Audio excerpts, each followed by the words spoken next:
धार में आयोजित शब्द समागम 2025 कार्यक्रम में पंचायत एवं ग्रामीण विकास मंत्री प्रहलाद पटेल ने कहा कि पत्रकारों को संघर्ष करना चाहिए, लेकिन अपनी जमीन नहीं छोड़नी चाहिए।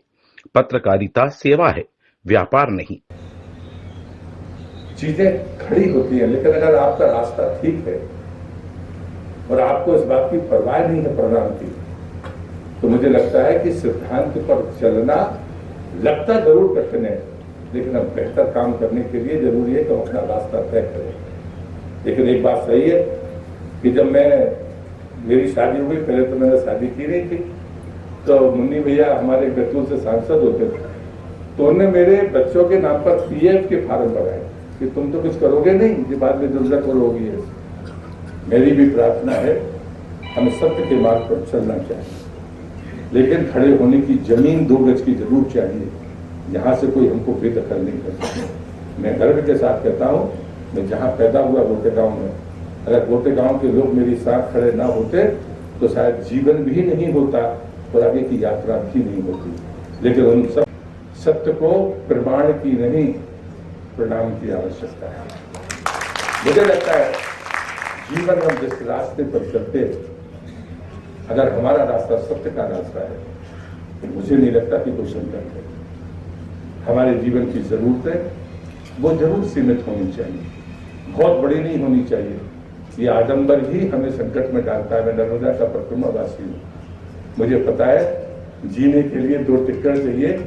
इस देश में भिखारी को पैसा लोग भीख देते हैं, 2 रोटी तो कहीं ना कहीं मिल ही जाएंगी। मुझे नहीं लगता कि कोई संकट है, जीने का संकट नहीं है।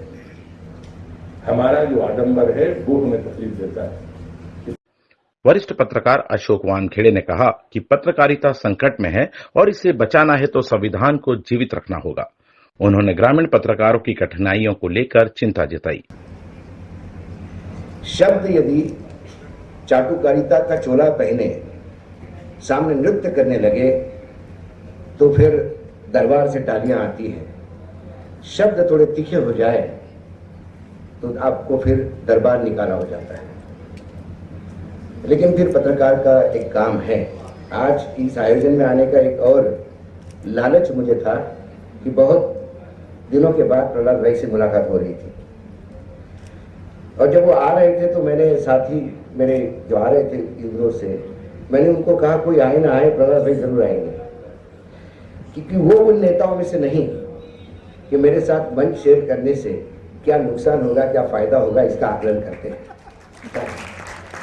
मैं आज भी कहता हूं कि भारतीय जनता पार्टी के राष्ट्रीय महामंत्री रात को 1:30 बजे ऑटो से बैठ के मेरे घर मिलने आते हैं, ये बताते हुए कि दिन में मिल नहीं सकता, बड़ा प्रॉब्लम है, और ये ऑटो करके आया हूं क्योंकि जरूरी बात करनी थी। ये डर और भय ये इसलिए नहीं है कि मैं कोई बड़ा हूं। मैं वही अशोक वानखेड़े हूं जो इंदौर में पत्रकारिता करता था, दिल्ली में प्रिंट मीडिया में था, उसके बाद इलेक्ट्रॉनिक मीडिया में आया, फिर डिजिटल में शिफ्ट हुआ। मेरे में कोई बदलाव नहीं हुआ, बदलाव उस साइड पे हुआ कि जिनको सुनने में तकलीफ होती है। कार्यक्रम में महिला एवं बाल विकास राज्य मंत्री सावित्री ठाकुर, कलेक्टर प्रियंक मिश्रा, एसपी मनोज सिंह, विधायक नीना वर्मा समेत कई जनप्रतिनिधियों ने भी पत्रकारों के योगदान को सराहा है। कलेक्टर मिश्रा ने पत्रकारों के लिए अफोर्डेबल हाउसिंग योजना का सुझाव दिया।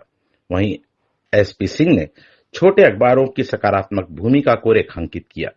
धार जिला पत्रकार संघ अध्यक्ष पंडित छोटू शास्त्री ने बताया कि इस वर्ष 800 पत्रकारों को 10-10 लाख रुपए की बीमा पॉलिसी दी जा रही है। कार्यक्रम में धार की धड़कन स्मारिका का विमोचन हुआ और अंत में मंत्री पटेल ने सभी को नशा मुक्ति की शपथ भी दिलवाई।